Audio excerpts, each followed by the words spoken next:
Movie fights, Schmoedown. I want every belt. I want to get in shape and fight in the WWE. I want to win all their belts too. I want to have a wall of belts.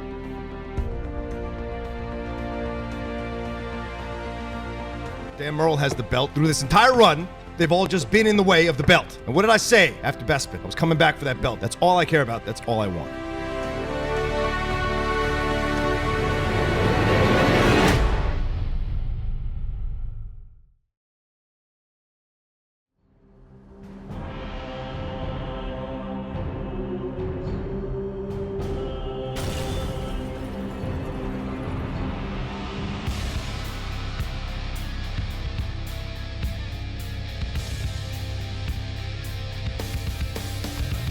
What's going on, Schmoedown fans? What a special we have for you guys today.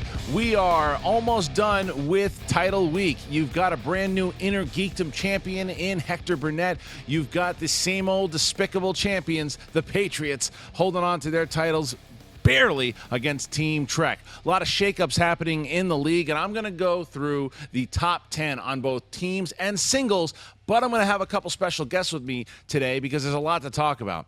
Obviously, we have the big title match coming up between John Roca and Dan Murrell. We're going to hear from both Dan Murrell and John Roca in this show, and everyone's been asking me what's happening with Finstock. We had the big mishap with Finstock. At the end of his match against Makuga, he said, well, I'm Tom Dagnino, and I never said I was putting up my retirement. What's the announcement going to be? What's going to happen with Tom Dagnino? That happens today. I'm going to let you know. So before I get into any of the rankings, here's what's most important. I've been saying this in all the matches. Click like.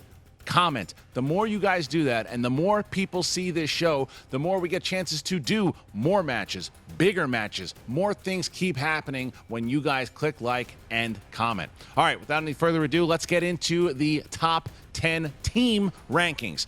Our champions, the littlest of evil, JTE and Jeff the Insider Snyder, they're up top. They're the champs. They are 4-0 with 2 knockouts. They are the kings of the hill right now. So then coming in at number 10, you got 6 Degrees, who are 1-2, coming off that loss against the Wolves of Steel. Number 9, the Real Rejects, 1-2. Number 8, Tough Beats, who also had that big loss. Looked like they were going to be the darlings of the league, and now here they stand at 1-1. Number 7, Rotten Tomatoes at 2-2. They'll have a match coming up here pretty soon against What the Flick, hoping to get their chances to get back in title contention. Number 6, you've got Team Heroes. They've got a little bit of a special situation because they've got 3 players in their camp. You've got John Campia, the former Inner Geekdom champion Robert Meyer Burnett, and John Schnepp. They can kind of mix and match who they want to go into battle, and they're 2-1 right now. Then we have at number 5, the Wolves of Steel, who have won 2 straight. They sit on top now at 2-1. And then number 4, ETC, Ricky and Elliott at 3-2 with their win over Tough Beats, puts them as the number 4 contenders. And then we get to our top 3, myself and Mark Ellis, former champions at 4-1. We are the number 3 contenders. And then you have the number 2 team, also former champions, top 10 at 4-2. Team Trek has the number 1 spot still. They would most likely lose that once we're going to get into some of these matches that I'm going to explain right now. As far as 6 Degrees goes, they could be playing the Real Rejects for their next match. We don't know. They might be playing a rookie team. Don't know. Nothing's set in stone for them just yet. Same thing with Real Rejects. Coming off their win, could play a 6 Degrees maybe. They could play a Tough Beats. We'll see what happens. And then we go into Tough Beats. No match for them set up just yet. The number 7 contenders, Rotten Tomatoes, will be playing What the Flick. It's a rookie team, but look out for Alonzo Duralde and Christy Lemire, both very, very skilled competitors coming in. New rookies, could both potentially be rookies of the year. Look out for those guys. And then we have the number 6 contenders, Heroes, 2-1, looking for a match. They eagerly want to get into another match because they want to get closer to those titles. Wolves of Steel, They will be playing the number 4 contenders, ETC. No date set, but that will be their next match, and the winner of that match will play for the title. That's going to happen before this match happens. Number 3, myself and Mark Ellis, the Schmoes, will be playing top 10. We're going to find out when that match happens. That'll most likely happen after the Merle and Roca match takes place. So in the meantime, before certain events happen, the Wolves of Steel will probably get their chance against ETC to see who's going to play for the title next. Team Trek also, maybe Team Trek might play Heroes. That could be something that happens. Look for that match because that's most likely going to happen. A Robert Meyer Burnett versus Mance matchup. Before we get to the singles, big announcement to make here that in April, the end of April, it is confirmed the Schmoedown free-for-all will happen. 30 competitors. That's right. 30 competitors playing in a battle Royal Rumble type scenario. First 5 competitors will come out and battle, and they will keep putting new contenders in there until there are 2 people standing. And once that person is left standing all by their lonesome, that person will have a chance to challenge for any single title of their choosing at any date that they want after they win the free-for-all. So look for more information on that. Let's get into the singles because this is where we're going to start to get some funky stuff going on and some special guests and announcement happening as I go through this. Number 10, Mike Killer Kalinowski. Then number 9, you've got the Godfather, Drew McQueenie. He is the number 9 contender, had a great showing against Matt Nost. Mike Kalinowski also had a great showing where he TKO'd Ashley Robinson, so there they sit at 9 and 10. Number 8, co-holder of the team belt, Jeff the Insnider Snyder, coming off of his loss against Chris Stuckman. He sits at 2-2, trying to get himself back on top. He had a road that looked like he was going to the title, but he needs a win in order to do that. Number 7, another guy who just played a great match, but unfortunately didn't have the win. That was Sam Levine, who sits at 3-3 at the number 7 spot. Number 6, the guy that just keeps coming and will not leave. Even if you try to knock him out of the league, he's going to climb up the rankings. He is the most popular guy probably in the league right now, the Wild Man, Josh Makuga. 6 wins, 5 defeats. He has the most matches in the history of the Schmoedown, and you can never count him out.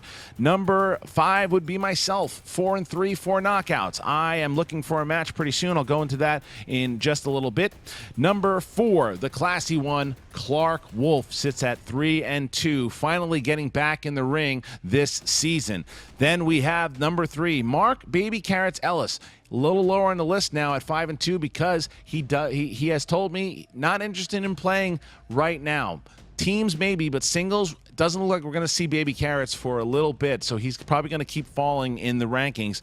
Number 2, the former champion, Mark Yodi Riley. 7 wins, 3 defeats. He has been on fire lately. He has, in his first round alone, I think he's 14 for 16 in the first round. He is on a tear looking for that title shot. And then number 1, the Outlaw, John Roca, the number 1 contender, with a match against Dangerous Dan Merle coming up this Friday. But let's get into who's playing who. Number 10, Mike Kalinowski, is going to be playing number 9, Drew McQueenie. This is a big, big match here. This match is going to determine which one of these guys is going to skyrocket up the rankings here. 2-0. They are going to be playing the winner of another match that I'll be talking about in just a little moment here. And then you've got Jeff Snyder, who is 2-2. Jeff Snyder is 2-2 and has been challenged, and we're going to talk about who challenged him in just a moment after I talk about Sam Levine, 3-3. No match scheduled for Sam yet. But number 6, the Wild Man, Josh Makuga, has indeed challenged the number 8 contender, Jeff Snyder. Now, this is the best part, probably best place to talk about the Finstock situation. Now, people have been asking me, what's going to happen now? Tom Dagnino, is he allowed? What's the loophole? Is he allowed to play? Well, my judgment, my final call is this. Tom Dagnino, Finstock, is banned for a year. Both of them. They're gone because it is not fair for Josh Makuga, who put so much on the line that a loophole could throw that out. But I'm not going to just talk about that. Oh, yes, please, come on. There he is. The you know- wild man, Josh McCouga, is here. What's up, What's everybody? up, man? How you What's doing? good, buddy? How are you? Good to see you. What's going on? I've been listening to you talking. Yes. And listen, first order of business Yes. in this whole thing was me taking out Finstock. And you did that. The I mask did. is gone. The mask is gone. Okay, he used Andraco in the mask. It is what it is. That's Okay. that. I have this written down because I've been posturizing Yes, here, please. Christian. Okay, so I challenged Jeff Snyder to a one-on-one match. That's my last person I need to beat in the Lions Den, Den. right? Okay, You're if I don't pretty count, much owning them. correct. Right. Yeah. Okay. Making cat food out Cat of the food. Lions Den. Okay. Okay. Now, if he beats me, then Tom Dagnino, he can come back. If and Jeff Snyder beats you, Jeff Snyder beats me. Okay. Tom Dagnino, he's allowed to come back, manage his Lions Den. That's Okay. all he's got at this point. Okay. Okay. It's very nice of you. Yes. Okay. Finstock is not allowed anywhere near this. Okay. Tom Dagnino can come in. And gets off the hook. He doesn't have to do anything else? No. Oh, okay. He still has to face me in Oh, a okay. match. All right. So okay? if Jeff Snyder beats you, Yes. Tom still has to face you. Tom still has to play Okay. me in a match. No matter what. That's No matter that's what. his price to get back in the league. Yeah, but we're going to play 5 rounds. We're 5 rounds. We're playing it's not a title match. I don't Why care. 5 rounds? Because I want to rack up as many points as humanly possible to humiliate this man round after round after round. Okay. And you know what's great about that? If you have me in your fantasy league, all those points count for you. All right, wait a minute. So that's if you lose. Yeah. What happens if you win? Well, If you beat Jeff Snyder, then what happens? You still play Tom Dagnino, obviously. I'm still going to play Tom Dagnino. In 5 rounds? And play him in 5 rounds. Okay, But I have a proposal here for the Lions All right. Den, okay? Because obviously we know that the Lions Den have a championship belt. Yes, they do, and they've with been playing them. pretty well. They've been playing pretty well. They have the team championships. Now, I have a proposal for you, Lions Den. I beat Jeff Snyder, then I beat Tom in my 5-match trail till of humiliation. Okay, I would like to join up on another team. Obviously, Finstock, a former mega power. I'd like to join up with anybody in the league. Anyone of your choosing? Anybody of my choosing. If I Okay. beat Jeff Snyder, anybody of my I choosing. like your WWE brain at this point. And I get a title match against the Patriots. We jump all the way Whoa. up. If they are willing to accept my challenge of a title match, and you, the fans, are out there, and you want to see a title match with me and an unknown teammate after I beat Jeff Snyder, the challenge and is if they on the don't board. accept, then Finstock can't come back, or the Dagnino can't come back. If they don't accept, Dagnino is out. Wow. they- All right. So because- tell me if I'm right. Okay. Then that's all right. So if you're playing Jeff Snyder, if Jeff Snyder beats you, Yep. then Tom Dagnino can come back. Finstock can't. Finstock is not allowed. Okay. Tom Dagnino can come back, Correct. but he has to play you in a 5-round battle. 5-round mega point humiliation. Okay, battle. now Yeah. if you beat Jeff Snyder, Yes. he still has to play you in 5 rounds. Correct. But you also get a shot at a title with anyone you choose. Yep, I get a shot at the team title against the Patriots I like with it. any partner of my choice. I like it. I like it a lot, Yep. and I don't know if they're going to choose, if they're going to take it or not. But we certainly will find out. The challenge is to you, Patriots. I like it. What do you guys think? Do you guys think that should happen? Well, Josh Wildman, as always, you cause mayhem everywhere you go. Maybe I'm trying. I like it. So, yeah, man. Well, thank you so much for joining us here at the table. The challenge is out there. Let's go spread the word out there. What you guys think should happen, because I love that option. I'll tell you, I love that option. And I love your notes. Yeah. All right. There we go. Thank you, McCouga. So there you go. Now there's a stipulation in there with Snyder and McCouga involved. My goodness, that's going to mean even more when those two play. I got to set that up soon. For myself, I'm still on my revenge tour. I want Andy Signor. That's it. You can tweet at him. You can tell everyone else, I want Signor. I don't care where. I don't care when. It can be at the Screen Junkies country club. I don't care where it is. I want to play Signor. I want that next revenge. I want it to be done. I want to play him. So that's going to happen. That's my next match. I don't care as much about going for title shots as much as I care about beating Signor. All right, and then like I said, Clark Wolf is at number 4. The littlest of evils. You don't see him in the top 10, but that's because of his record. His record is 4-5. He is playing hot right now. He is playing really good. He just beat Bibiani. He's still on a title road here. He's probably number 11 or number 12 in the rankings. If he beats Clark Wolf, he will play the number 2 contender, Mark Riley. That's Riley's next match. Either JTE or his teammate, Clark Wolf. And now we get to the main event here. John Roca versus the dangerous one himself, Dangerous Dan Murrell. Now, I got to talk a little bit to Dangerous Dan Murrell, and I'm going to show you a little bit of that interview right now. But now we got somebody else, because I think out of all the people that you have played so far, minus I know there was some fun smack talk with Campia, this thing between you and the outlaw John Rocha is starting to get a bit heated up. Can you respond on that a little bit?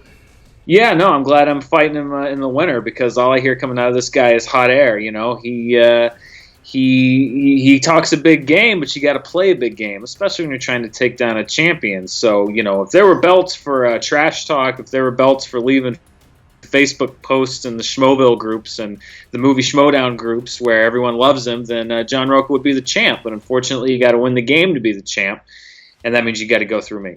So yeah, let's talk about that a little bit. He definitely is a guy who he kind of thrives off the Stone Cold Steve Austin persona, the WWE, and he's always there. He's talking his smack, and you're the opposite. You're a guy that just you come in there. You're kind of like the cool, calm, collected assassin. I've only seen you riled by an opponent once, and that was John Rocha during the time where he was calling us, saying, and I'll take responsibility for the fact that I instigated this with the wanting to get him a movie fights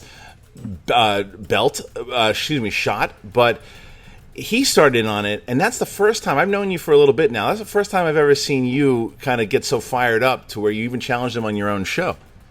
Oh yeah, no, for sure. Listen, Rocha, I think Rocha's mouth got a little bit ahead of his head there, because if he respects the championship as much as he says that he does, he'd know that you're not just handed a championship, you're not just handed a title shot. You got to earn that. He's a guy that's earned one in the Schmoedown, and we'd expect nothing different of him in the movie fights arena. So I got nothing wrong with Rocha wanting a shot at the belt, but to demand it, to ask to be handed it to him, well, he's coming onto my turf now, and I had to respond in kind. Right, and I mean, look, you've been the movie fights champion for, I believe, over 2 years now. I mean, it's been a long run there. You've been the Schmoedown champion for almost a year now, newly appointed TV champion. John Rocha has been the guy to say, I want all the belts, all the records, but you're starting to, I mean, talk about these records, not just the belts. You are the second person to ever be 5-0. You're the fastest person to ever get there. You're the only person to ever defend the belt twice. You have 3 knockouts. If you were to get another knockout, you would tie my record, which I'm sure that is something that you're going to be doing eventually down the line. When does it stop for the Dangerous One? I mean, what's next? I've always said that when the bell rings, I'm ready to fight. So win or lose, if the bell rings and I need to defend that belt again, I'll do it. If I need to get on the road to winning that belt back, I'll do it. But more than anything, I like to play the game. I don't care if it's movie fights. I don't care if it's the Schmoedown, TV fights. It doesn't matter to me. If you want me to play the game, I'll play the game. And, it stops when it's the end of the road. Right now, it looks like a pretty clear road, though. So I look forward to following that road wherever it takes me and keep playing the game. So February 17th, Rocha coming up here. Do you have any? Does he? I know that you want to shut his mouth. I mean that's clear. Is there? Do you respect his game? Do you think that he's overrated? What's the thought process and strategy with the Outlaw? I respect the game. I respect the player. I think that he operates on a shock and awe level. I think that he tries to get into people's heads. I think that he tries to let that persona bully people and throw them off their game. I've always been a guy that does my talking in the ring. It's interesting that he keeps trying to set himself up as Rocky because, Rocky wasn't the one that was running their mouth off before every fight. It was the guys that Rocky knocked out. So if he wants to set himself up as Rocky, he needs to prove it in the ring because, proving it everywhere else doesn't get you a belt over your shoulder.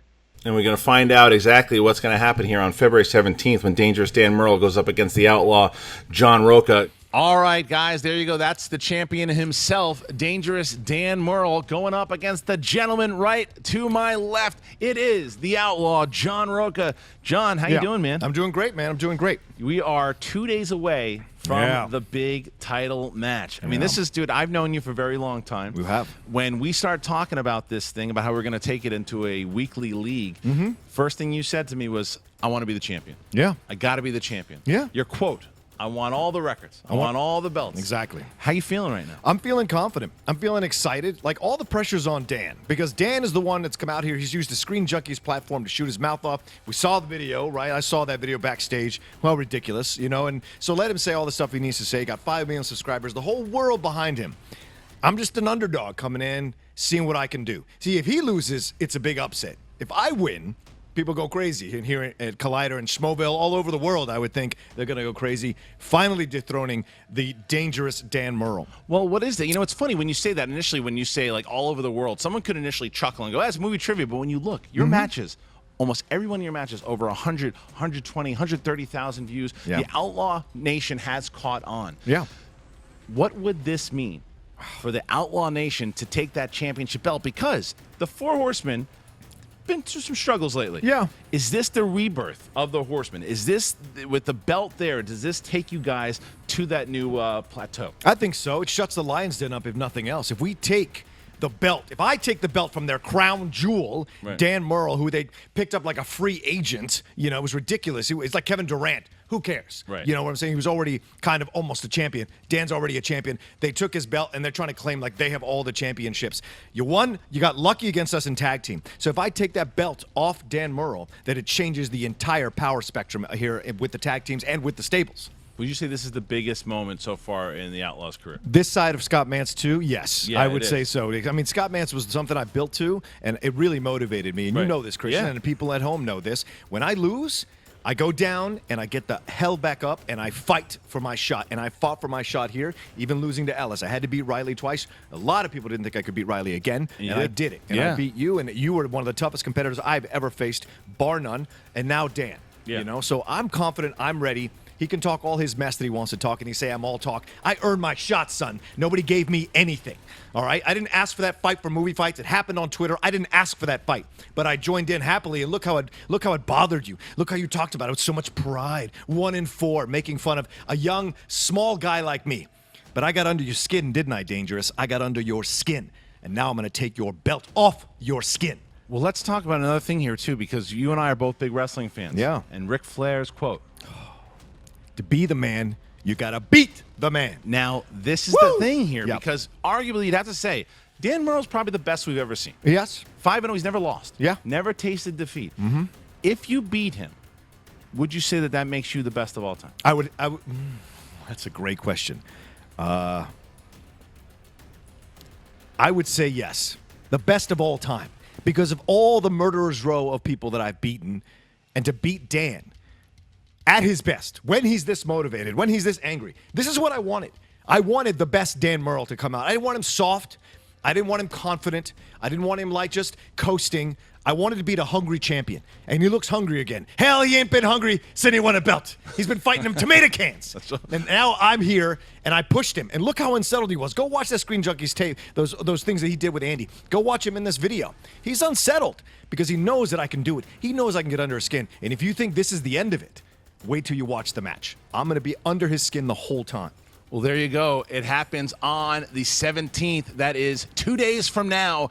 Oh, my God. You have the Outlaw, John Roca, at 5-2 against dangerous Dan Murrell, the undefeated champion. It's all going down, and you guys can be part of it. Make sure, once again, you comment here, like this video, and do the same for when this gentleman fights. And also, on the undercard of the title match, you'll have the number 10 contender, Mike Kalinowski, going up against Drew McQueenie. That will be on the undercard of Roca versus Murrell. That's everybody. Those are the big announcements today. I'd like to thank Dan Murrell. I'd like to thank John Roca, Josh McCouga. A lot of things happening here, and I'd like to thank you guys. Make sure you check out the Movie Trivia Schmoedown Facebook page. Get involved. Want to learn about stats, fantasy league, talk about upcoming matches, learn about new news, talk to some of your favorite competitors.